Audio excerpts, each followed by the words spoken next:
जिस औरत के सीने पर कहीं भी तिल हो वो औरत बहुत साबिर होती है।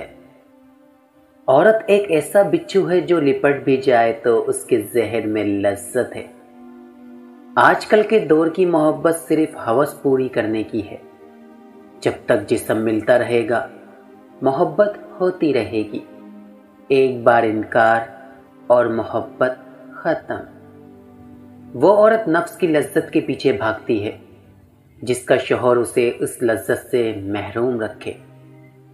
औरत उस मर्द के पीछे भूखे शेर की तरह आती है जिसका किरदार खूबसूरत हो। ज़हीन औरत को लाइफ पार्टनर की तलाश में काफ़ी मुश्किल पेश आती है। किसी गलत इंसान के साथ रहने के बजाय वो अकेले रहना पसंद करती है। जिस मर्द का जहन और नज़र खराब हो औरत ऐसे मर्द को फौरन पहचान लेती है, और गलती से ऐसे मर्द से जिंदगी में मिल भी जाए तो सिर्फ वक्त गुजारा करती है और आज़ादी की उम्मीद लगाती है। औरत को काबू करने का एक आसान तरीका है और वो है औलाद। फिर मर्द अच्छा हो या बुरा वो उसके साथ रहने पर मजबूर हो जाती है। नस्ली बकरी कानों से और खूबसूरत लड़की पाँवों से पहचानी जाती है। पहले औरत नसीब लेकर आती थी, अब औरत नसीब देख कर आती है।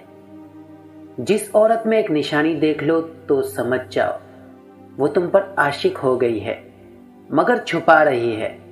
जो हमेशा तुम पर नजर रखती हो और तुम उसे देखो तो नजरें चुरा ले।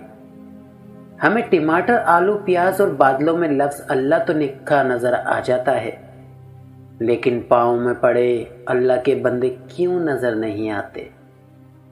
लड़की की शादी के वक्त इस तरह शॉपिंग की जाती है जैसे वो किसी ऐसे सैयारे पर जा रही है जहां कुछ भी मौजूद नहीं है।